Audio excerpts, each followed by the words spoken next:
మన Varahi sales grand festive celebrations ప్రతి 10,000 రూపాయల కొనుగోలుపై ఒక బంగారు నాణెం ఉచితం. ఈ ఆఫర్ జనవరి 15 వరకు మాత్రమే.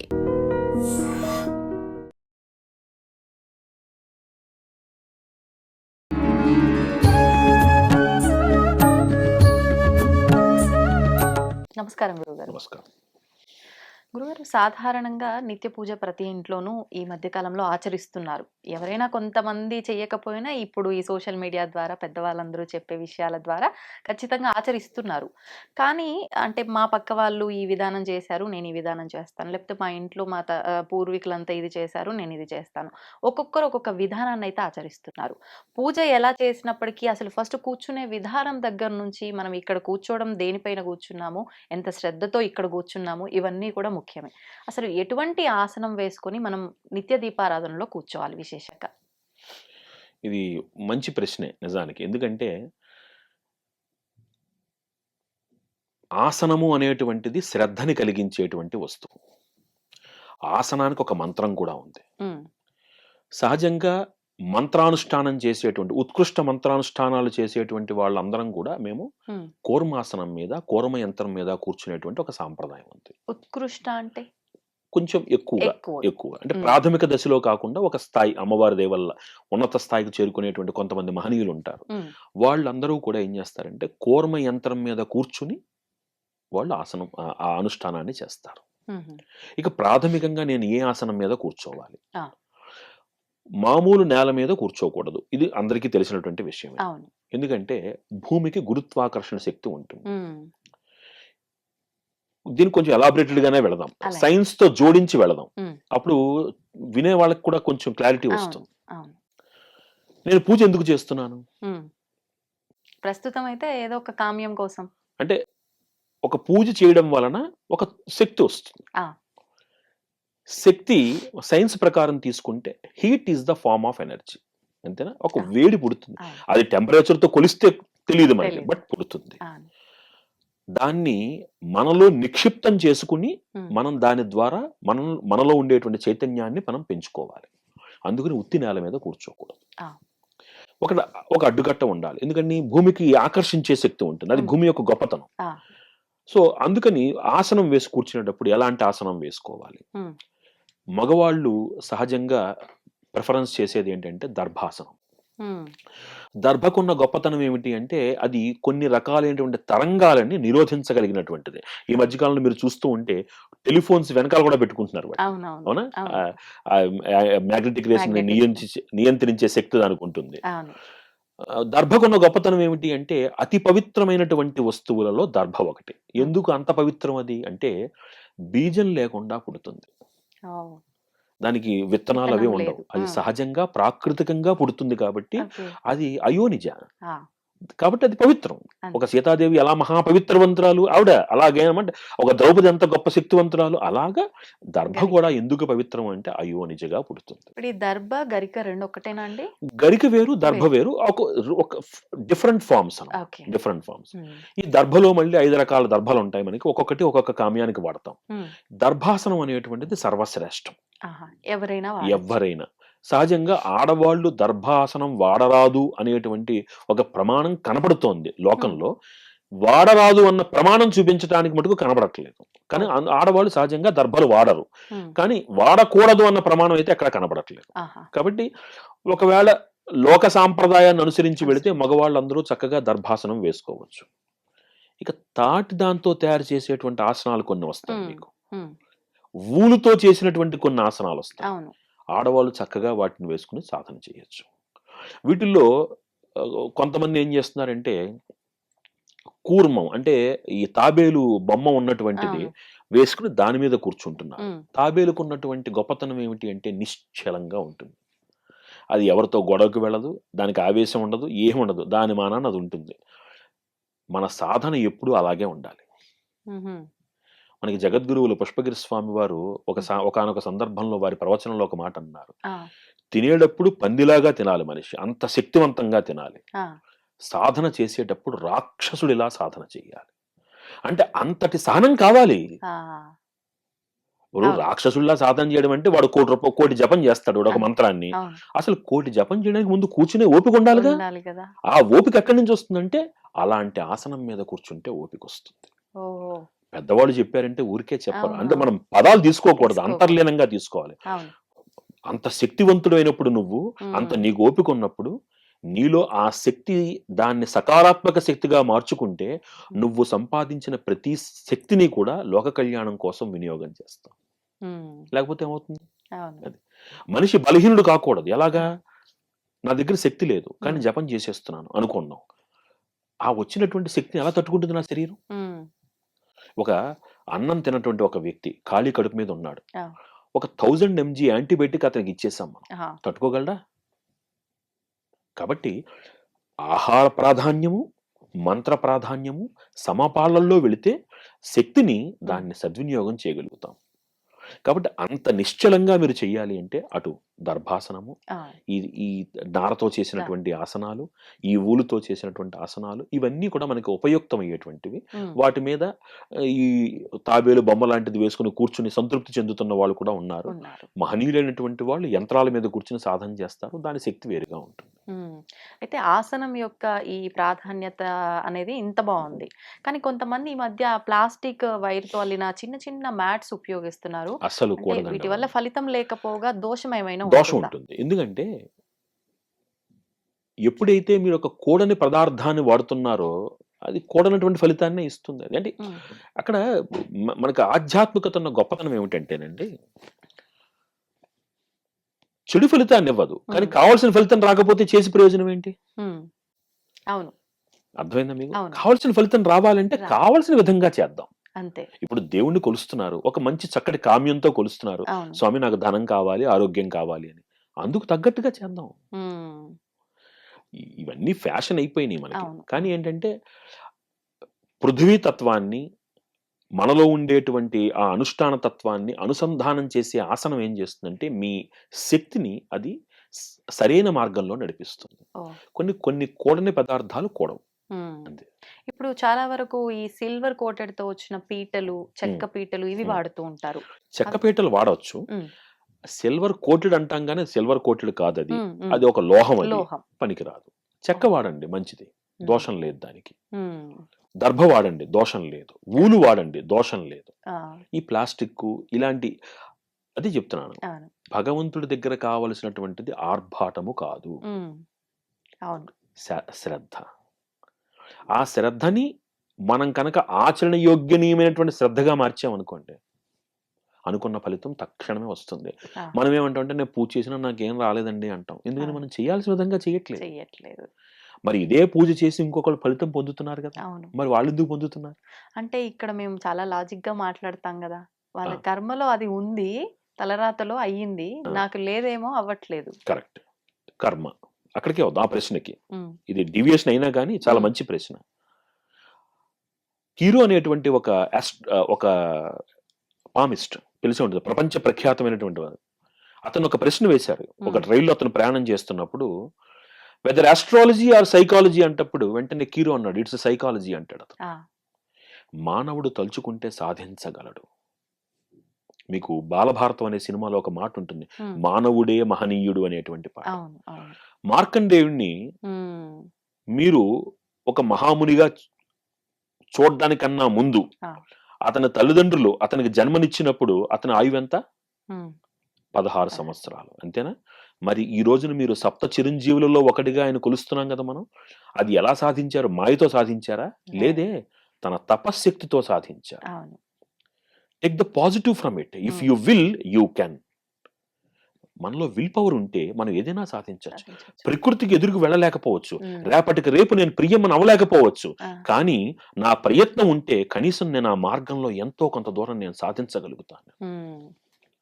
కాబట్టి కర్మ అనేటువంటిది ఎంత ముఖ్యమో, ఆ! నా యొక్క కర్మ కూడా అంతే ముఖ్యం. చేస్తున్న పని. అదే కర్మ. అదే కర్మ. అందుకనే భగవంతుడి కింద గీతాచార్యుడు ఏమన్నాడు? ఆ! శ్రేష్ఠుడైనటువంటి వాడు కర్మ ప్రారంభించి ఆపేయడు. ఆ! చేస్తాడు. చేస్తాడు. పట్టుదలతో చేస్తాడు. ఆ ఫలితం గురించి ఆలోచించడు. హ్మ్. అది గొప్పతనం. అంతే. కాబట్టి నా కర్మ ఇంతేలే అనుకునేవాడు అలాగే ఉంటాడు. అవును. నా కర్మ ఇలా ఉంది కదా! ఇప్పుడు జ్యోతిష్యంలో ఒక చిన్న ఇదుంది. హ్మ్. మీకు డబ్బులు ఖర్చవుతాయి అని ఉంటుంది. ఆ! ఇప్పుడు డబ్బులు ఖర్చవుతాయి. ఎందుకు ఖర్చు అవుతాయో మనకు తెలియదు. తెలీదు. ఆ ధనం వ్యయాన్ని నేను పుణ్య వ్యయంగా మార్చుకునే అవకాశం నాకుందిగా. ఉంది. ఎట్ ఎనీ కాస్ట్ నా జేబులో నుంచి ఒక ₹1000 బయటికి వెళ్ళాలని రాసుంది వెళ్ళాలని అనుకుందాం. అంతే. అది హాస్పిటల్కి వెళ్ళి మందులు ఖర్చు పెట్టే బదులు ఒక పేదవాడికి దానం కూడా ఇవ్వచ్చుగా నేను. అవును. ఎలాగైనా బయటికి వెళ్ళాలి, let me do it in a positive way. Super. ఇది నాలో ఉంది. దాన్ని సకారాత్మకంగా మార్చుకోవాలి. ఆలోచనని, నా క్రియని, కర్మని ఎప్పుడైతే సకారాత్మకంగా మార్చుకుంటానో, పాజిటివ్గా మార్చుకుంటానో 100% పాజిటివ్ రిజల్ట్ నేను పొందుతాను. నేను అంటే ఒకటి జరగాల్సింది ఉంది, అది ఏ రకంగా జరగాలి నా అనేది నీ చేతుల్లో చేతుల్లో ఉంది. నువ్వు అది ప్రయత్నించటం లేదు. నువ్వేం చేస్తున్నావు అంటే నీ ఎనర్జీని వదిలేస్తున్నావు. వదలొద్దు. Okay. Have confidence on you but not over confidence. ఇదే ఎక్కువైపోయింది ప్రతి ఒక్కరు. నమ్మకానికి అహంభావానికి చాలా సన్నటి తేడా ఉంటుంది. ఆ నమ్మకాన్ని నేను చేస్తున్నాను అనే స్థాయి నుంచి నా చేత చేయించబడుతోంది అనే సరెండరెన్స్కి మనిషి వెళ్ళాడు అనుకోండి, 2 చోట్ల పని అవుతోంది. కానీ ఆలోచనలో తేడా వచ్చినప్పుడు క్రియలో వినయం పెరుగుతుంది. క్రియలో వినయం పెరిగినప్పుడు ఆ అనుభూతిని, ఆ అనుభవాన్ని ఆనందంగా ఆస్వాదించగలుగుతారు. అందులోనూ మీరు అన్నట్లుగా నేను చేస్తున్నా అన్నప్పుడు పని చాలా కష్టంగా అనిపిస్తుంది. అంతా స్వామి చేయిస్తున్నాడు అన్నప్పుడు సులభంగా అయిపోతుంది. చిన్న ఎగ్జాంపుల్, ఇంకా దానికి కూడా ఇంకా చాలా సులువైన ఎగ్జాంపుల్. మీరు పసిపాపగా ఉన్నారు, ఒక 1 year 2 years బేబీగా ఉన్నారు. మీరు తల్లిదండ్రులతో బయటికి వెళ్ళారు. ఓకే, మీరు భయంగా వెళ్ళారా, నమ్మకంగా వెళ్ళారా? ఎందుకు వెళ్ళారు నమ్మకంగా? మరి మీకు నడవడం కూడా చేత కాదు కదా, ఎలా వెళ్ళారు? నాకు ధైర్యం. ఏంటి ధైర్యం? నా తల్లి తండ్రి ఉన్నారు అని. అంటే అక్కడ 2 నమ్మకాలు ఉన్నాయి. నేను ఒకళ్ళతో ఉన్నాను, నేనున్న ఎవరితో అయితే ఉన్నానో వాళ్ళు సమర్థులు అనే నమ్మకం. అంతే, అయిపోయింది. ఎప్పుడైతే మీరు సొంతంగా బయటికి వెళ్తారో భయం. ఓ వెనకాల నుంచి లారీ వస్తుందా, ముందు నుంచి స్కూటర్ వస్తుందా, భయం. నేను చేస్తుంటే భయం, నా చేత చేయిస్తుంటే ధైర్యం. కాబట్టి let me surrender my self. నా చేత చేయించబడుతోంది అనుకున్నప్పుడు మనిషి చాలా నిర్మలంగా ఉంటాడు, పనిలో శ్రద్ధగా ఉంటుంది, ఫలితం కూడా ఆహ్లాదంగా ఉంటుంది. ఆధ్యాత్మికత అంటే, ఆధ్యాత్మికత మనిషికి నేర్పించవలసిన మొట్టమొదటి లక్షణము సహనం.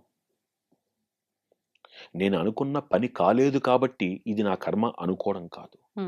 ఇది నాకు రాలేదంటే ఇంకా నేను ప్రయత్నం గట్టిగా చెయ్యాలి, లేదా దీనికన్నా మంచిదేదో నాకుంది, దాని గురించి నేను ప్రయత్నం చెయ్యాలి. కానీ ఎక్కడ కర్మ ఆపకూడదు. ఇది ఆధ్యాత్మికత. మళ్ళీ మనం పూజ దగ్గరకు వద్దాం.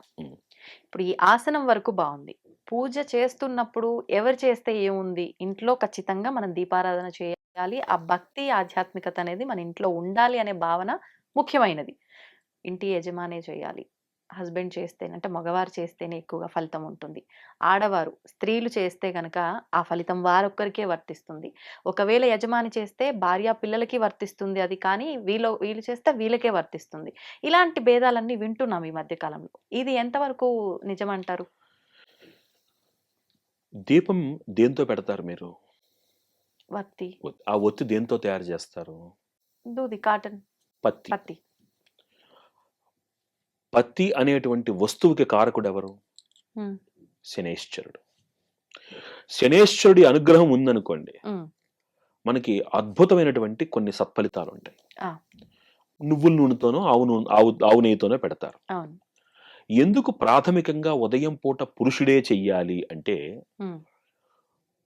ఒక పురుషుడు ఇంట్లో కనుక సక్సెస్ అయ్యాడు అనుకోండి, కుటుంబం అంతా ఆనందంగా ఉంటుంది. అంతేనా? ఒక ఆఫీస్ పని మీదో, వ్యాపారం పని మీదో బయటికి వెళ్తూ ఉంటాడు. అక్కడ ఏ అడ్డంకులు రాకుండా తను చేస్తున్నటువంటి ఆ ప్రతిఫలం అతనికి లభించింది అనుకోండి, ఆ వ్యాపార వృద్ధి జరిగింది అనుకోండి, అతడు క్షేమంగా ఇంటికి వచ్చాడు అనుకోండి, వీటన్నింటికీ కారకుడు ఎవరంటే శనేశ్వరుడు. మహనీయమైనటువంటి గ్రహం అది. మనం చూసి ఆయన భయపడతాం కాదు, మహాయోగ్యుడైన ఆయన అనుగ్రహం లేకుండా చాలా పనులు కావు. అందుకని ప్రాథమికంగా ఉదయం పూట పూజ గాని, దీపము గాని ఇంటి యజమానుని ఎందుకు చేయమంటారంటే, అతను చేపట్టే ప్రతి పనిలో విజయం సాధిస్తే కుటుంబం అంతా ఆనందంగా వృద్ధి చెందుతుంది. ఇది ఉదయం పూట. సాయంకాలం పూట దీపం సుమంగళి స్త్రీ పెట్టాలి. ఎందుకని? సాయంకాలం పూట ఆ చంద్రుడు ఎక్కువగా ఉంటుంది ఆ సమయంలో. మనకి ఆ సమయంలో చంద్రగ్రహానుకూలతతోటి ఇంట్లో అందరూ మనశ్శాంతిగా ఆహ్లాదంగా ఉండేందుకు, తన సౌభాగ్యం నిలబడేటందుకు స్త్రీ సాయంకాలం పూట దీపం పెట్టాలి. ఆహా! ఇలా విభజించటంలో ఆంతర్యము, హ్మ్. దాని వెనకాల ఉన్నటువంటి కారణం అది. ఆహాహా! అత్యవసరమై బయటికి వెళుతూ నేను ఈరోజు నేను చేయలేను, నువ్వు దీపం పెట్టు, తప్పేం కాదు. అవును. కానీ వాళ్ళు చేయడంలో ఆంతర్యం ఏమిటంటే, వాళ్ళు బాగుంటే ఇల్లంతా బాగుంటుంది. హ్మ్. వాళ్ళ ఆలోచనలు, వాళ్ళ నడవడిక, వాళ్ళ యొక్క క్షేమము హ్మ్. ఇంటి అంతటికి ఆరోగ్యాన్ని, ఆనందాన్ని ఇస్తుంది. ఆ! అందుకనే మగవాడు గుడికి వెళ్తే ఇంట్లో ఉన్న వాళ్ళు లైన్‌గా అందరి పేర్లు చెప్పే ఎక్కర్లేదు. సహకుటుంబానాం అయిపోయింది. అంతే అంతే. సరిపోతుంది. అంతే. కానీ లిస్ట్ చెప్పేస్తా మొత్తం ఉంటాము. అక్కడికెళ్ళి లిస్ట్ మొత్తం ఊడో అన్నది చెప్పేస్తాం మనం. అది అవసరంలా. ఆ! చక్కగా ఫలానా గోత్రం, ఫలానా పేరు, నామధేయస్య సహకుటుంబానాం. భార్య పేరు కూడా చెప్పక్కర్లేదు. హుహు. అలా అని భార్య గుడికి వెళ్ళిందనుకోండి, తన భర్త పేరు చెప్పుకునేందుకు అవకాశం లేదక్కడ. హ్మ్. చెప్పుకున్నా అది వాళ్ళిద్దరికి మాత్రమే పరిమితం అయిపోతుంది. ఆహా! అందుకని క్షేత్ర దర్శనం చేసేటప్పుడు స్త్రీ ఒక్కటూ చెయ్యరాదు అని మనకి ప్రమాణం ఉంది. ఆహాహా! క్షేత్ర దర్శనం ఎప్పుడూ భర్తతో కూడి తను చెయ్యాలి. హ్మ్. భర్త ఒక్కడూ చేసినప్పుడు అంటే ఇప్పుడంటే మనం ఏదో అదొక టూర్ కింద వెళ్తున్నాం. ఒకప్పుడు ఈ ఆధ్యాత్మిక క్షేత్రాల యొక్క దర్శనం ఎందుకు చేసేవాళ్ళు అంటే అనుష్ఠాన బలాన్ని, దైవ బలాన్ని పెంచుకుందుకి. ఎప్పుడైతే తను సశక్తివంతుడవుతాడో కుటుంబాన్ని ఇంకొంచెం బాగా చూసుకోగలుగుతాడు. హ్మ్. అలా ఒకప్పుడు చేసేవారు. కానీ స్త్రీ ఒక్కటి అలా వెళ్ళడానికి అనుమతి లేదు. ఇప్పుడు హ్మ్. ఇప్పుడు నేను ఆ విషయాలన్నీ చెప్పాననుకోండి, మళ్ళీ అదో ఇగో ఆడవాళ్ళని తక్కువ చేస్తాననుకుంటారు. కాదు. దాని వెనకాల ఒక కారణం ఉంది. ఏంటండి? అదేమిటి అంటే సహజంగా స్త్రీకి ఒక అద్భుతమైనటువంటి బాధ్యత ఉంది హ్మ్. మన సమాజంలో. ఒక సమాజము యొక్క దిశానిర్దేశము చెయ్యగలిగినటువంటి సమర్థురాలు ఎవరంటే స్త్రీ మాత్రమే. ఆ! అదేంటండి అంటే పురుషుడి దగ్గర లేనటువంటి సహనము స్త్రీ దగ్గర ఉంటుంది. అందుకనే పిల్లలు తండ్రితో మాట్లాడడం కంటే తల్లితో మాట్లాడడానికి ఎక్కువ ప్రిఫరెన్స్ ఇస్తారు. అవును. ఈ నేపథ్యంలో ఒక కుటుంబాన్ని సంయమనంతోటి నడిపిస్తూ కుటుంబంలో పిల్లల యొక్క పురోగతి, సన్మార్గంలో వెళ్ళేందుకు కావలసినటువంటి శక్తిని హ్మ్. ఇవ్వగలిగినటువంటిది స్త్రీ. తన కుటుంబ బాధ్యతలను విడిచిపెట్టి తాను కనుక తీర్థయాత్రలకు దైవబలం కోసం తిరిగితే, ఆ హ్మ్. ఇల్లేమైపోతుంది? ఇబ్బంది పడతారు ఇంట్లో వాళ్ళు. 100% హ్మ్. ఇబ్బంది. ఆ ఒక్క ఇల్లే ఇబ్బంది పడదు. హ్మ్. హ్మ్. సంస్కారం అనేటువంటి బీజము పిల్లలకి వెళ్ళకపోతే సమాజం ఇబ్బంది పడుతుంది. వాస్తవం. అందుకని స్త్రీ చాలామంది ఏమంటారంటే, మమ్మల్ని హౌస్ వైఫ్ అంటారు. హోమ్ మేకర్ అనేటువంటి కొత్త పదం తీసుకొచ్చారు. అసలు హౌస్ వైఫ్ అనేది ఎంత విలువైన పదం అసలది. ఒకప్పుడు మన పెద్దవాళ్ళు ఏం చెప్పారు? ఇంటిని చూసి ఇల్లాలని చూడమని చెప్పారు. ఒక సంస్కారానికి బీజం ఒక స్త్రీ. హ్మ్. అంటే జన్మనివ్వడము అంటే, ఒక పురిటి నొప్పులతోటి పునర్జన్మను పొందుతుందామె. అవును. పునర్జన్మను పొందిన తర్వాత, మరి ఆ బిడ్డ ఎదుగుదలలో తన పాత్ర హ్మ్. ఆలోచించండి. అవును. 2 మరి ఈనాటి జనరేషన్‌లో ఆడవాళ్ళు ఆరోగ్యాన్ని ఎందుకు కోల్పోతున్నారు? హ్మ్. వాళ్ళ ఆరోగ్య ప్రాధాన్యమై మనం పెట్టినటువంటి కొన్ని నియమాల్ని అవి అణగదొక్కడం అని భావించటం వలన జరుగుతున్న కొంత ప్రమాదం. అంటే ఒకటి ఇక్కడ హ్మ్. ఇంకోటి కూడా మనం అర్థం చేసుకోవాల్సిందేంటంటే, జరిగినటువంటి కొన్ని సంఘటనల వల్ల ఈ అపోహలు బయటపడ్డాయి. ఆ! మరి మగవ మాంచాలు యుద్ధ రంగంలోకి వెళ్ళలేదా? రాణి ఝాన్సీ లక్ష్మీబాయి వెళ్ళలేదా యుద్ధంలోకి? ఎన్ని వేల మంది స్త్రీ మహిళామణులు వెళ్లి యుద్ధం చేయలేదు? అవును. అలా కాదు. ఆ! వాళ్ళకి నియమింపబడినటువంటిది వాళ్ళు చేశారు. చేశారు. కానీ ప్రాధాన్యంగా పూజ చేసేటప్పుడు హ్మ్. పురుషుడు ఎందుకు చెయ్యాలి అంటే, తాను, తన కుటుంబము తన మీద ఆధారపడి ఉంది కాబట్టి, హ్మ్. ప్రాతఃకాల పూజ అతను, సాయంకాలం పూజ స్త్రీ చేయడం అనేది ఒక ఆనవాయితీగా వస్తుంది. ఒక ప్రామాణికంగా చెప్పారు దీనికి. హ్మ్. అదనమాట. ఇప్పుడు ఈ దీపారాధన విషయంలో గూడా మళ్ళీ ఎన్నో సందేహాలు. సరే ఎవరో ఒకరు చేస్తున్నాం అయిపోయింది బావుంది. అంటే ఏదైనా సూతకం వచ్చినప్పుడు హ్మ్. ఈ మధ్య కాలంలో చాలామంది మాటల ద్వారా పెద్దవాళ్ళ మాటల ద్వారా అసలు ఆపాల్సిన అవసరమే లేదు దీపారాధన. మీరు ఖచ్చితంగా సంవత్సరం పాటు చేసుకోవచ్చు అని. ఎంత చెప్పినప్పటికీ చాలా మందిలో అలా ఎలా చేస్తాం సూతకంలో ఉన్నప్పుడు మేము చెయ్యము, మేమెక్కడికి వెళ్ళము ఆలయాలకి. అసలు ఎవరైనా చేస్తున్న అక్కడికి వెళ్లి గూడా చూడము అని మొండి వాదన వాదిస్తున్నారు. అవును. ఇది వాస్తవమా? చేయకూడదంటారా సూతకంలో? మీరు ఏటి సూతకంలో ఈ సత్కార్యాలు చెయ్యకపోవడం వలన తెలియకుండా మీ ఇంటిని శ్మశానంగా మారుస్తున్నారు. వాస్తవం. నిరంతరం అనుష్ఠానం కూడా ఆపకూడదని చెప్పింది మనకి శాస్త్రం. ఆహా!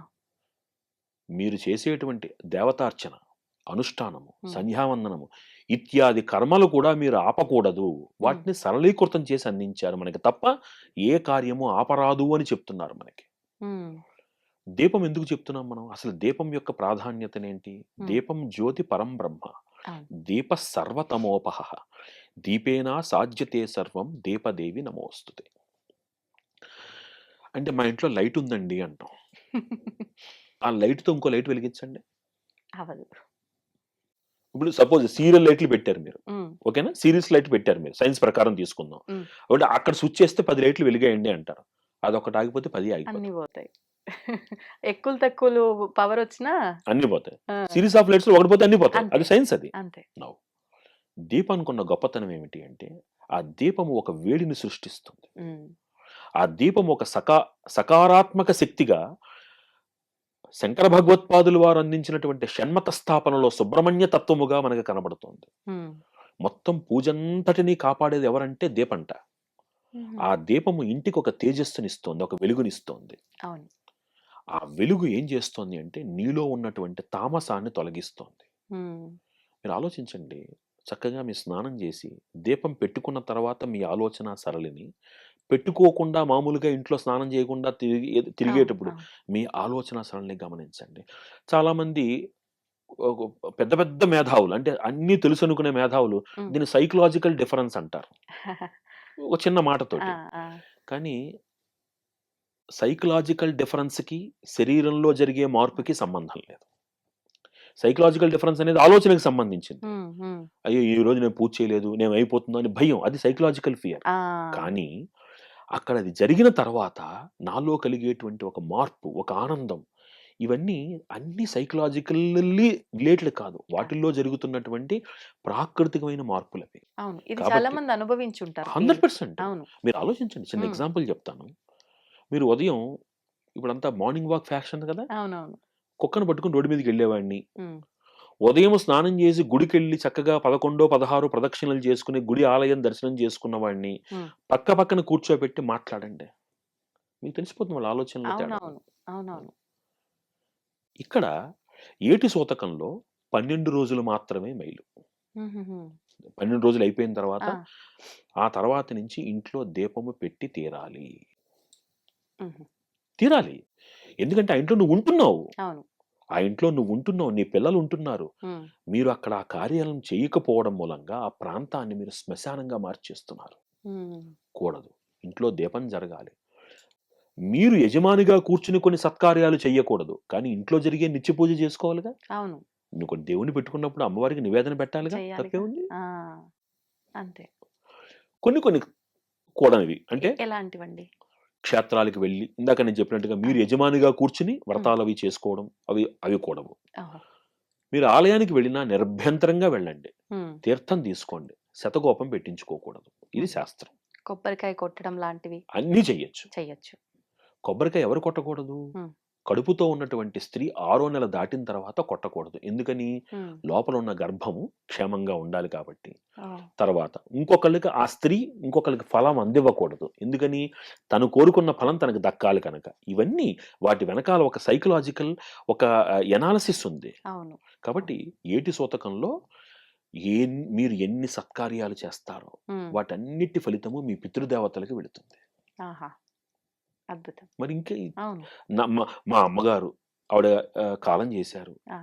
ఇప్పుడు ఈ సంవత్సరం నేను చేసే సత్కార్యాల ఫలితం అంతా మా అమ్మగారికి ఊర్ధ్వలోకాలు అందిస్తుందంటే ఇంకా ఆనందంగా చెయ్యాలి. మంచిదే ఆ! గదా! ఆ! మనకి శాస్త్రం స్పష్టంగా చెప్తోంది. ఆ అవును. సంవత్సరం మీరు ఏం సత్కార్యాలు చేస్తారో అవన్నీ మీ పెద్దవాళ్ళకి వెళతాయి. హ్మ్. ఇంకా ఆనందంగా చేయండి. అంతే. మనం వాళ్ళు బతుకున్నప్పుడు తెలుసో తెలియకో ఓ పొరపాట్లు చేసుంటాం. హ్మ్. వాళ్ళని అరవడమో, కించపరచడమో చేసుంటాం. హ్మ్. కనీసం ఇప్పుడు అవకాశం వచ్చింది. ఆ! ఇంకా ఎక్కువ చేయండి. అంతే. అంతే తప్ప అవి ఆపేయడం మూలంగా మీ గ్రహ వాతావరణాన్ని మీరు నెగెటివ్ ఎనర్జీతో నింపేస్తున్నారు. హ్మ్. అలా పొరపాట్లు చేయొద్దు. ఇప్పుడు విశేషంగా పండుగలు, పర్వదినాలు వచ్చినప్పుడు మేము అంటే సూతకంలో ఉన్నాం కాబట్టి, మేము బాధలో ఉన్నాము అని తెలియజేయడం కోసమా మరెందుకో ఇలాంటివైతే మేము జరుపుకోకూడదు అన్న ఆలోచన ధోరణిలో చాలామందున్నారు. నిజంగా పండగలు వాళ్ళు జరుపుకోకూడదా? గరుడ పురాణం చదివితే ఆ! ఒక వ్యక్తి దాటిపోయిన తర్వాత ఉమ్, అతన్ని ఆ ఉగ్రరథం మీద తీసుకువెళుతున్నప్పుడు మీరు ఏడవకూడదు అని శాస్త్రం ఉంది. ఓ, ఏడవకూడదు మీరు.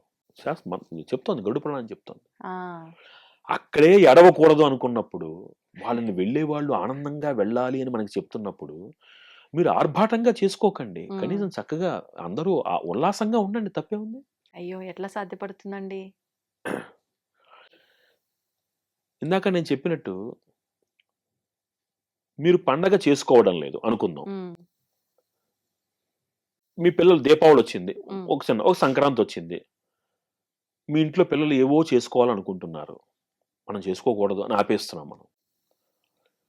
ఒకళ్ళ పేరు మీద ఇంకొకళ్ళని బాధ పెడుతున్నారా లేదా మీరు? అప్పుడు వాళ్ళకి ఏం వెళ్తుంది? వాళ్ళు బాధపడతారు. వాళ్ళ పిల్లలు సంతోషంగా ఉండాలనే కదా వాళ్ళు మీ అనుకుంటారు. పూర్వీకులు ఒక్కసారి పితృదేవతా స్వరూపంలోకి మారిన తర్వాత స్వార్థరహితంగా వాళ్ళు ఎప్పుడూ అందరి మంచే కోరుకుంటారు. ఉమ్, మన ధర్మం ఏమిటి? మనం ఏంటంటే విపరీతాలకు వెళ్ళకూడదు. ఆ, మీ పరిధిలో ఓకే, ఇంట్లో ఎటు సూతకం ఉన్నప్పుడు నేను ఇందాక చెప్పినట్టుగా మీరు ఇంట్లో మీరు సంకల్పం చెప్పుకుని మీరు వ్రతాలు అవి చేసుకోకండి. ఆ, కానీ ఇంట్లో పిల్లలకి పిండి వంటలు పెట్టి పెట్టండి. అవును అవును. తప్పే ఉంది. ఉమ్, అవి ఆ పిల్లలు సంతోషిస్తారు. పిల్లలు చక్కగా తింటారు, ఆనందంగా తింటారు. తింటారు. అవును వాళ్ళకి లేదుగా ఏడు సూతకం. ఏడు అవును. సూతకం మీ ఇద్దరికేగా, ఉమ్, భార్యాభర్తలకి. మరి వాళ్ళెందుకు మనం పస్తు పెట్టాలి? అవును. కూడదు. ఒకళ్ళు బాధపడటము అనేటువంటిది ఆ ఆచారంలో లేదు. ఉమ్, అలా అని మనం వెర్రి వేషాలకి వెళ్ళకూడదు, ఆ, విపరీత వేషాలకి వెళ్ళకూడదు. ఉమ్. ఇది చాలా స్పష్టం. ఇప్పుడు ఈ సూతకంలో ఉన్నప్పుడు అంటే మన బంధువులది, మన వాళ్ళది అయిన వాళ్ళ ఎవరి అయినా శుభకార్యాలైనప్పుడు వీళ్ళు చాలా కార్యక్రమాల్లో వీళ్ళన్నా దూరంగా ఉంటారు. లేదు వీళ్ళు సూతకంలో ఉన్నారు ఇంకా ఏడాది అవ్వలేదు కాబట్టి వాళ్ళని కాస్త దూరంగా పెట్టాలనే ధోరణి కూడా కొన్ని సందర్భాల్లో చూస్తాం. అది ఇది చాలా ఎంతవరకు? పొరపాటండి. ఉమ్, ఇది ఆహ్, ఏమవుతుందంటే భక్తి అనేటువంటిది మూఢత్వంలోకి వెళ్ళకూడదు. ఇదంతా మూఢత్వంలోకి వెళుతోంది. ఉమ్, సూపర్‌స్టిషియస్ అప్రోచ్. నిజంగా అండి. ఎలా ఉంటుందంటే పలానా వాళ్ళు వెళ్లారనుకోండి, వాళ్ళకి ఎవరికైనా దెబ్బ తగిలిందనుకో, వాడు వచ్చాడు కాబట్టి దెబ్బ తగిలింది. ఉమ్, కొంత ఈ భయాలనేటువంటివి కూడా సమాజాన్ని ఆక్రమించుకున్న మాట వాస్తవం. ఆ, మనకి ఎక్కడా అలాంటిది లేదు. చక్కగా వెళ్ళండి. అందరితో ఆహ్లాదంగా ఉండండి. నవ్వుతూ ఉండండి. వాళ్ళని ఆశీర్వదించి రండి. ఉమ్, కనీసం మీరు అక్కడికి వెళ్ళి అంటే వాళ్ళని పిలిస్తే ఏటు సూతకంలో ఉన్న వాళ్ళని పిలిస్తే మనకేం జరుగుతుందో అనే భయం ఒకళ్ళది. అక్కడికి వెళ్ళి ఏదైనా జరిగితే మళ్ళీ మనం మాట పడాలి అనేటువంటి బాధ ఒకళ్ళది. ఇది మూఢత్వంలోకి వెళ్ళిపోతుంది. ఉమ్, దెర్ ఈజ్ నో బార్. ఎక్కడ ఎవరిని రెస్ట్రిక్ట్ చెయ్యబడలేదు. ఉమ్, ఆ 12 రోజులు మైల ఏదైతే ఉందో ఆ మైలలో ఎవరిని కలవకూడదు, ఎవరిని కలుపుకోకూడదు. ఎందుకంటే ఆ సమయంలో ఆ జీవి యొక్క ప్రయాణాన్ని మనకి గరుడ పురాణం స్పష్టంగా చెప్పింది. ఆ, అదైన తర్వాత ప్రతి మాసము మనం పెట్టేటువంటి మాసికాలలో ఏ విధంగా రూపాంతరం చెంది ఆ జీవి వృద్ధి చెందుతూ ఊర్ధ్వలోకాలకు వెళుతుందో చెప్పబడుతోంది. అవును. కాబట్టి ఆ సమయంలో తీసుకునేటువంటి జాగ్రత్తలు తీసుకుంటూ అందరితో కలిసి ఆనందంగా ఉండవచ్చు. ఇప్పుడు ఒక అకేషన్ ఉంది. ఆ అకేషన్ అది ఆ ఇంట్లో అది ఆఖరి అకేషన్. ఆ తర్వాత ఆ ఇంట్లో సత్కార్యం జరగడానికి అవకాశం లేదు. అవును. ఈ ఏడు సూతకం పేరు మీద వాళ్ళని దూరపెట్టడం ఎంతవరకు సబబు? అలా అని వీళ్ళు అక్కడ భాగస్వామ్యం చేయక్కర్లేదు. ఆ, వెళ్లి చూసి రావచ్చు. చూసి రావచ్చు. కానీ వాళ్ళని పిలవడానికి కూడా భయపడుతున్నారు వాళ్ళు. అవును వాళ్ళు ఎప్పుడైతే భయపడుతున్నారో వీళ్ళు భయపడుతున్నారు. అవును. ఇది ఒక మూఢత్వంలోకి వెళ్ళిపోతుంది. ఉమ్, మన మైల 12 రోజులు మాత్రమే. మాత్రమే. అంతే. ఇప్పుడు ఇల్లే దేవాలయం అంటారు. అటువంటి దేవాలయాన్ని మనం చాలా పవిత్రంగా చూసుకోవాల్సిందే. అయితే మనం నిజంగా భగవంతుడు దేవాలయం ఏదైతే మనం నిర్మించుకున్న ఆలయాలు ఉన్నాయో చెప్పులు వేసుకొని అయితే వెళ్ళం. వీలైతే ఇంటి దగ్గరే చెప్పులు వదిలి వెళ్ళే వాళ్ళు కొంతమంది ఉంటారు. కొంతమంది వెళ్ళిన తర్వాత బయట వదిలి కాళ్ళు కడుక్కొని వెళ్ళే వాళ్ళు ఉంటారు. మరి ఇంత పవిత్రంగా దేవాలయానికి వెళ్ళాలన్నప్పుడు మన ఇల్లు దేవాలయం అని భావించినప్పుడు ఇంట్లో పాదరక్షలు వేసుకోవడం ఎంతవరకు సబబు? ఇందాక నేను చెప్పాను నేను. అవసరం లేని దాన్ని ఆధ్యాత్మికత ఎప్పుడూ అందించదు అని. ఇప్పుడు ఈ ఆర్థోపెడిషియన్స్ అందరూ ఇస్తున్నటువంటి సలహాలలో ఈ చెప్పులు ఒకటి. ఆ, ఎందుకు ఇస్తున్నారు? మీరు తిరుగుతున్నటువంటి నేల లాంటిది. ఒకప్పుడు మన నేలలో ఇవన్నీ సమస్యలు లేవు మనకి. లేవు. మనకి శాస్త్రం ఇంకో మాట చెప్తుంది ఏంటంటే ఆతురేణ నియమాహ నాస్తి. ఉమ్, ఒక ఒక ఒక పేషెంట్ ఉన్నారనుకోండి, నన్ను మడికట్టుకునే భోజనం చేయాలంటే ఎలా కుదురుతుంది? అవును. ఒక బాలింత ఉందనుకోండి, ఆ బాలింతకు మీరు మడి వగైరా ఎక్కడ పెడతారు? ఉమ్, అవునా? అవును. చిన్నపిల్లడు పాలు తాగాలి అంటే మరి ఆ అమ్మాయి నేను మడికట్టుకున్నాను పట్టనంటే ఎలా కుదురుతుంది? వాళ్ళకి అవన్నీ వర్తించవు. అవును. కాలంతో పాటుగా మారుతున్నటువంటి వాటిల్లో ఇది ఒకటి. ఉమ్, అయితే దురదృష్టవశాత్తు ఈ చెప్పుల వాడకం ఎక్కడ దాకా వెళ్ళిపోయిందంటే పూజ గది దాకా వెళ్ళిపోతుంది. అవును అవును వంటగది దాకా వెళ్ళిపోయింది ఆల్రెడీ. వెళ్ళిపోయింది. నా ప్రార్థన ఏమిటంటే మీ మాధ్యమం ద్వారా ఆరోగ్యం కోసం మీరు చెప్పులు వేసుకుంటే అవి హాలు, బెడ్రూమ్ వరకు పరిమితం చేసుకోండి. శ్రద్ధగా అమ్మవారికి అన్నం వండి నివేదన పెట్టేటువంటి వంటశాలకి, పూజశాలకి తీసుకెళ్ళకండి. ఇంకా తప్పదు. ఎందుకంటే మీరు వాడుతున్న ఫ్లోరింగ్స్ అటువంటివి, ఆ, మోకాళ్ళ నొప్పులు సహజంగా వస్తాయి. ఇప్పుడున్నటువంటి ఆడవాళ్ళకి ఒక వయసు దాటిన తర్వాత అనారోగ్యం కామన్ అయిపోతుంది. అవును ఆ అవును. నేపథ్యంలో కొన్ని జాగ్రత్తలు మీరు తీసుకోవాలి, తప్పదు. ఉమ్, అలాంటప్పుడు ఆ పరిమితిలో తీసుకోండి. ఉమ్, వంటింటికి, పూజ గదికి చెప్పులను దూరంగా పెట్టండి అంతే. దయచేసి. ఇదొక్కటే మటుకు మనం దాన్ని మార్చాలి. సబబా అంటే కాదనే చెప్పాలి. చెప్పాలి. ఆరోగ్యం అది ముఖ్యమే. ముఖ్యమే. 2 బేరీజ్ వేసుకుంటూ వెళ్ళాలంటే వంటగదికి, పూజ గదికి దూరం చేయండి. ఉమ్, మిగతా చోట్ల తిరగండి, తప్పదు. అంతే. ఇప్పుడు చాలా వరకు మంత్ర పారాయణం కానీ, ఏదైనా నామ జపం కానీ, లేదు ఏదైనా స్వామికి సంబంధించిన శ్లోకాలు పాడుకోవడం కానీ, అంటే భక్తి అంటే నేను కొబ్బరికాయ కొట్టి, దీపారాధన చేసి, ఇవన్నీ చేస్తేనే కాదు, నేను స్వామి నామస్మరణ ద్వారా భక్తిని నేను ప్రదర్శిస్తాను. ఇలా కొంతమంది రకరకాల మనుషులు ఉంటారు. అవును. అలా ఏదైనా నిత్యము మంత్రము మనం పారాయణ చేయాలన్నా, స్మరించాలన్నా ఏదైనా మంత్రం ఉందా? ఇది కొంచెం విశాలంగా చెప్పాలి. వర్ణాశ్రమ ధర్మాలని మనకి అందింపబడ్డాయి. ఆ, ఇప్పుడు మనం కులాలనే పేరు మీద కొన్ని మాట్లాడుతున్నాం కానీ మనకున్నవి 4 వర్ణాలు. చాతుర్వర్ణమయా సృష్ట గుణకర్మ విభాకసహ అని గీతాచార్యుడు చెప్పాడు. ఉమ్, ఒక్కొక్క వర్ణానికి ఒక్కొక్క బాధ్యతను అందించాడు. హా, బ్రాహ్మలు ఇవి చేయాల్సిందే, ఉమ్, క్షత్రియులు ఇవి, మిగతా వాళ్ళు వీళ్ళు చెప్పారు. ఆ, నా వర్ణాశ్రమ ధర్మాన్ని అనుసరించి నాకేది నియమింపబడిందో నేను ఆ కర్మని, ధర్మాన్ని తప్పనిసరిగా ముందు ఆచరించి తీరాలి. ఒకటి. ఉమ్, అది వదిలిపెట్టి నేను జపం చేస్తానంటే కుదరదు. ఆ, బేసికల్గా మీరు ఒక కార్యాలయంలో పనిచేస్తున్నారు. ఉమ్, ఓకే, మీకంటూ ఒక ప్రాథమికంగా ఒక రెస్పాన్సిబిలిటీ ఆ, ఉంటుంది. అది మీరు చేసిన తర్వాత మిగతావన్నీ అడిషనల్ యాక్టివిటీస్ అవుతాయి. అవును. మీరు అదే చేయకుండా నేను అది మాత్రమే చేస్తానంటే అలా కాకుండా ప్రాథమిక ధర్మాన్ని మీరు ఆచరించే తీరాలి. ఉమ్, రెండవది, నవవిధ భక్తులు ఉన్నాయి మనకి. అవును. ఈ నవవిధ భక్తుల్లో మీకు ఏది అనుకూలంగా ఉంటే అది చెయ్యండి. ఉమ్, ఇప్పుడు కొత్తగా మనం ఏ టీవీ ఛానల్ చూసినా అవును. కొన్ని ఉత్కృష్టమైనటువంటి మంత్రాల పేర్లు వినపడుతున్నాయి మనకి. వినపడుతున్నాయి.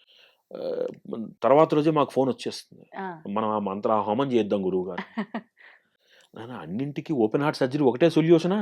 మధ్యలో స్టెంట్ ఒకటి ఉంది, ఉంది. దాని తర్వాత బైపాస్ ఒకటి ఉంది, అవును. దానికన్నా ముందు 2D ఈకోలో అవసరం లేదంటే టాబ్లెట్ వేసుకుంటే సరిపోతుంది. సరిపోతుంది. డైరెక్ట్ గా ఒకటే. ఆ, అలా మాకు అన్ని చాలా ఫాస్ట్ గా అయిపోవాలి, వెంటనే వచ్చేయాలి. అది ఎంత వెంటనే వచ్చేస్తుందో అంత వెంటనే వెళ్ళిపోతుంది కూడా. శాశ్వతం కాదు. ఏది శాశ్వతం? అవన్నీ కామ్యాలు అవి. ఆ, అంటే నీకు నియమింపబడిన ప్రాథమిక ధర్మము. ఇందాక మీరు అడిగారు ఉమ్, మంత్రము, శ్లోకము అని. ఒక బ్రాహ్మడికి సంధ్యావందనము గుడి కన్నా పవిత్రం. నేను గుడికెళ్ళి కూర్చొని దండం పెట్టుకుంటానంటే బ్రాహ్మడికి కుదరదు. ఆ, మిగిలిన వాళ్ళు గుడికి వెళ్ళిన తర్వాతే ఇంకొక పని చెయ్యాలి. ఓహో, మనకి గృహ్య సూత్రాలని, ఆపస్తంభ గృహ్య సూత్రాలని, అశ్వలాయన గృహ్య సూత్రాలని ఉమ్, స్పష్టంగా ఏం చెప్తాయంటే, ఒక పరిహారంగా మీరు మొట్టమొదట ఆశ్రయించవలసింది దేన్ని అంటే ఆలయాన్ని. ఉమ్, దాని వెనకాల ఎంతో సైన్స్ ఉంది. ఉమ్, ఇప్పుడు పిల్లలు పుట్టట్లేదండి ఫలానా వాళ్ళకి, రావి చెట్టు ప్రదక్షిణలు చేయండి అంటారు. ఆ రావి చెట్టులో ఉన్నటువంటి ఆ ఎనర్జీ ఎంత గొప్పది. అవును. ఎందుకు రావి చెట్టు నీడలోనే నాగపడుగుల్ని పెడతారు? ఉమ్, ఇవన్నీ సైన్స్. సైన్స్. ఆలయానికి వెళ్ళి మీరు పొద్దుటే దర్శనం చేసుకుని ప్రదక్షిణలు చేయడం వల్ల కలిగేటువంటి గొప్పతనం ఏమిటి అంటే అక్కడున్న సకారాత్మక శక్తి మిమ్మల్ని ఆవహిస్తుంది. It's a vibration that enters into your body um, and that is unlimited. అవును. అంతే కదా, అది ఎనర్జీ ఎక్కడి నుంచి వస్తుంది? ప్రకృతి నుంచి వస్తుంది. ప్రకృతి నుంచి. ఇట్ ఈస్ నాట్ దట్ అది ప్రసాదం గిన్నెలో ఉంది, గిన్నెలో ప్రసాదం అయిపోతే అయిపోయినట్టు కాదు. అది అవును. Enormous energy. అది ప్రాతకాలంలో గొప్పతనం ఏమిటి? ఉమ్, ప్రాతకాలంలో వచ్చేటువంటి కిరణాలలో ఉన్న గొప్పతనం వలన ఉమ్, ఆలయ ప్రాంగణం మరింత శోభాయమానంగా ఉంటుంది. ఆ, కాబట్టి మిగిలిన వాళ్ళు ముందు గుడికి వెళ్ళే ఇంకో పని చెయ్యాలి, ఉమ్, బ్రాహ్మడు ముందు సంధ్యావందనం చేసిన తర్వాత ఇంకో పని చేయాలి. ఉమ్, ఉమ్, అలా ఒక్కొక్కళ్ళు ఒక్కొక్క మంత్రాన్ని, అంటే ఒక్కొక్క విధమైనటువంటి భక్తిని ప్రదర్శించవచ్చు. ఉమ్, ఇకపోతే నాకు ఆనందాన్ని కలిగించడానికి నవవిధ భక్తులు ఉన్నాయి. నేను సంగీతం వింటాను, అవును. శ్లోకాలు వింటాను, చూస్తాను. హ్మ్. ఏదైనా అన్నీ కూడా ఈక్వల్ ఫలితాన్నే ఇస్తాయి. హ్మ్. ఇది కాక నేను జపంలో తరించాలి అనుకుంటే సార్వజనీక మంత్రాలు కొన్నుంటాయి. ఆ! అందరూ చేసుకోదగినటువంటివి. ఒక దత్తాత్రేయ నామమను, హ్మ్. ఒక వెంకటేశ్వర స్వామి వారి నామమను, ఇలాంటి నామాలు సార్వజనీకం అంటే అందరూ చేసుకోదగినటువంటివుంటాయి. హుహు. అవి ఈ వేదికల ద్వారా మనం చెప్పలేకపోయినా హ్మ్. సార్వజనిక మంత్రాలను పెద్దవాళ్ళని ఆశ్రయిస్తే ఎటువంటి నియమాలు అక్కర్లేకుండా ఎక్కడికి వెళ్ళినా సరే చేసుకునేటట్టుగా ఆహా! బీజాక్షరాలు లేకుండా దైవనామంతో కలిపి అది మనకు అందిస్తారు వాళ్ళు. ఓహో! అంటే ఇది అలాంటి గురువు నామాన్ని ద్వారానే తీసుకోవాలి. ఏ మంత్రమైనా గురువు ద్వారానే తీసుకోవాలి. ఒకవేళ నామ జపం చేయాలంటే? అది కూడా గురువు చేత మనం ఒకసారి "నువ్వు చెయ్యి నాయనా" అని అనిపించుకోవాలి. ఆహా! గురువాక్యానికున్న గొప్పతనం అది. అప్పుడు అంటే నా ఇష్ట దైవానికి సంబంధించిన నామం చేస్తా అని గురువు దగ్గర అడగాలా? గురువిచ్చిన నామం తీసుకోవాలా? మీకు ఏది మంచిదో ఆయన ఇస్తారు. ఆహా! ఇప్పుడు నాకొక కోరికుంది. నేను హ్మ్. ఫలానా అమ్మవారంటే నాకిష్టం. నాన్న నీకు ఇది బావుంటుంది ఇది చెయ్యి అంటారు. హ్మ్. వారి మాట అనిపించుకుంటే అది ఏమవుతుందంటే అనుష్ఠాన బలము కలిగినటువంటి వ్యక్తి యొక్క మాట మంత్రం అవుతుంది. హ్మ్. ఒక్క మాట వారితో అనిపించుకొని మనం చేశామనుకోండి అవును. అద్భుతమైన ఫలితాలుంటాయి. అవును. ఇప్పుడు మీ ఇంట్లో మీ అబ్బాయో, పాపో చిన్న పిల్లాడు. హ్మ్. ఓ రోజు ఆవకాయ అన్నం పెట్టారు.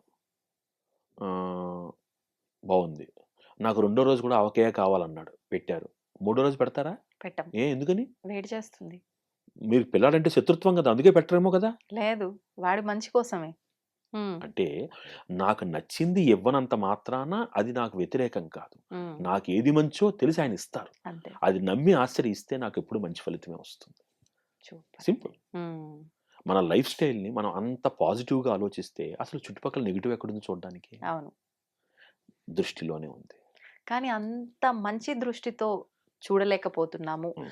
మేమేదైతే దృష్టితో చూస్తున్నామో ఎవరికి వాళ్ళం అదే మంచి దృష్టి అని భావన చేస్తున్నాము. అవును. దీని నుంచి ఎలా బయటకొస్తాం? బయటపడం. ఇప్పుడు అసలు ఈ పరిస్థితి ఎందుకొస్తోంది అంటే, వివేకానందుడు ఒక మాట అంటాడు. చాలా అద్భుతమైన మాట. హ్మ్. The reason for sorrow is exaggeration at others అని అంటాడాయన. అసలు బాధకి కారణం ఏమిటి అంటే, నేను ఎదురుగుండా ఉన్న వ్యక్తిని చూసి నన్ను నేను పోల్చుకోవడంలో కలుగుతోంది. లేదా ఆశ్చర్యపడటం వల్ల కలుగుతోంది. ఆ! వాడి ఇంట్లో 55 ఇంచెస్ టీవీ ఉంది. నా ఇంట్లో 32 ఇంచెస్ ఉంది. 6 నెలల్లో నా ఇంట్లో 55 ఇంచెస్ టీవీ ఉండాలి. అంతే. 99.9% కోరికలు నాకు అవసరమై పుట్టట్ల. హ్మ్. ఎదురుగుండా వాళ్ళని చూసి పుడుతున్నాయి. నిజం. కాబట్టి ఇది మార్పు రావాలి అంటే నా అవసరాన్ని గుర్తించాలి. హ్మ్. నా అవసరానికి తగ్గట్టుగా సహనంగా నేను మెలగడాన్ని నేర్చుకోవాలి. ఆ! అనవసరమైనటువంటి వాటికి వెళ్ళి నష్టపోతున్న వాళ్ళు కొన్ని కోట్ల మందున్నారు మనకి. అవునండి. అత్యాస, overnight, hmm. Everything fast money, easy money మనకివన్నీ వద్దు. హ్మ్. ఏది నీకు రావాలో నియంత్రింపబడిందో నీ ప్రయత్నం వలన కొంతొస్తుంది. అవును. నీ ప్రయత్నంలో నిజాయితీ వలన, దైవబలం వలన కొంతొస్తుంది. హ్మ్. అంబానీ దగ్గరున్న 1,00,00,000,000 అందరి దగ్గర ఉండాలని నియమం లేదు. ఆ! అలా అని 1,00,00,000,000 ఉన్న అంబానీ ఆనందంగా ఉన్నాడన్న నియమమూ లేదు. నీకు కావాల్సింది ఆనందమా?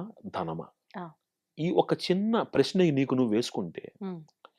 నీకు ఆనందం కావాలి అంటే నీ చుట్టుపక్కల బోలెడంత ఆనందం ఉంది చూస్తే.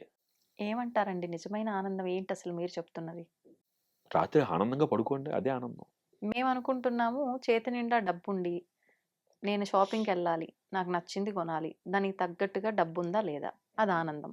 లేదు నేనిప్పుడు ఏదైనా తినాలనుకుంటున్నా. నా చేతిలో దానికి తగ్గట్టుగా ధనముందా లేదా? అది ఆనందం. ఆనందం. ఇంతే ఇందులోనే మేము ఆనందం వెతుక్కుంటున్నాము. ఇదే ఆనందం అనుకుంటున్నాం. నిశితంగా పరిశీలిస్తే అది ఆనందమా? ఆకర్షణ? ఈ చిన్న తేడా. హ్మ్. హ్మ్. ఆ వస్తువు మీరు చాలా ఇష్టపడి కొనుక్కున్నారు.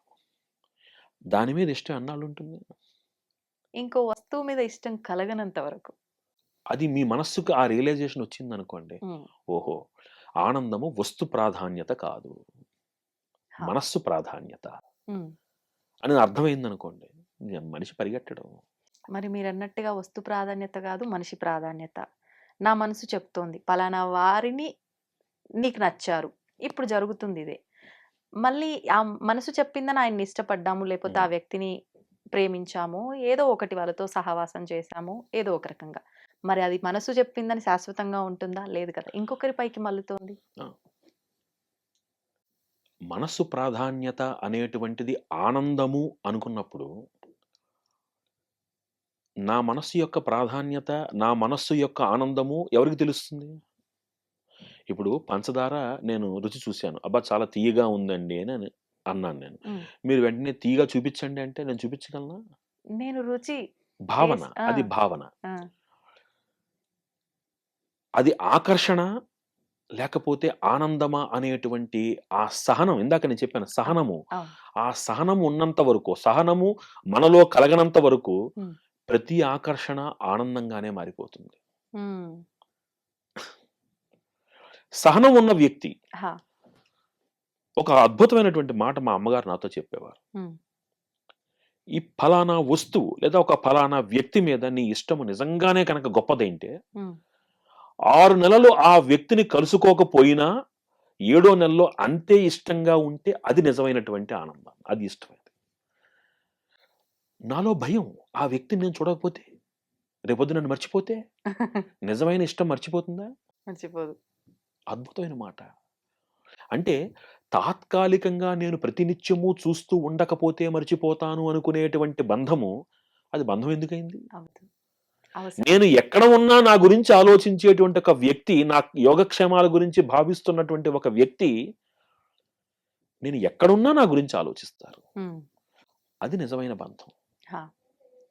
నా ఎదురుగుండా ఉన్నంత సేపు గుర్తుంటాడు. పక్కకెళ్ళిపోతే మర్చిపోతా. అది బంధం ఎందుకయింది? అవును. సో, ఆకర్షణకి, ఆనందానికి ఆ ఆ భేదం మనకి అర్థం కావాలి అంటే, హ్మ్. ముందు నాలో సహనం కావాలి. అవును. అది అర్థమయ్యేంత సహనం కావాలి. హ్మ్.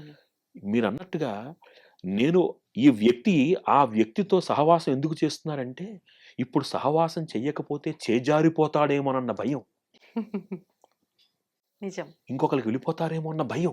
అవును. ఈ భయంలో ఆకర్షణని ఆనందం అనుకుంటున్నాం. హ్మ్. ఇది ఆకర్షణ అని తెలిసే సమయానికి దూరం వెళ్ళిపోతోంది. అవును. వదులుకోలేని నిస్సహాయత, బాధ. హ్మ్. ఆకర్షణ ఎప్పుడూ చివరికి బాధనే మిగులుస్తుంది. అద్భుతం అండి. నిజంగా చాలా మంచి విషయాలు, చాలా చక్కటి వివరణ ఇచ్చారు. మరిన్ని టాపిక్స్ మరొక మంచి ఎపిసోడ్‌లో మాట్లాడుకుందాం. ధన్యవాదాలండి. శ్రీరామరక్ష. And for more videos, Please subscribe to iDream. Please subscribe to iDream. Please subscribe iDream. And please subscribe to iDream. For more videos, subscribe to iDream. please like, share, and subscribe to the channel. Congratulations, iDream. subscribe to iDream. Subscribe to iDream. So subscribe to iDream Media. iDream ki iDream team అందరికి huge congratulations. Please subscribe iDream Media. Please subscribe to iDream. Subscribe iDream. Please subscribe to iDream. iDream అంటే నా కళల ఛానల్ను subscribe చేసుకున్న నోరు తిరుగుతలేదు, మీరైతే గంట గుర్తు కొట్టండి. For more such videos, please subscribe to iDream. Subscribe to iDream. Please subscribe to iDream. Please subscribe iDream Media. Please do subscribe to iDream. Please subscribe to iDream Media. For best entertainment and information, please subscribe iDream. And don't forget to subscribe to iDream.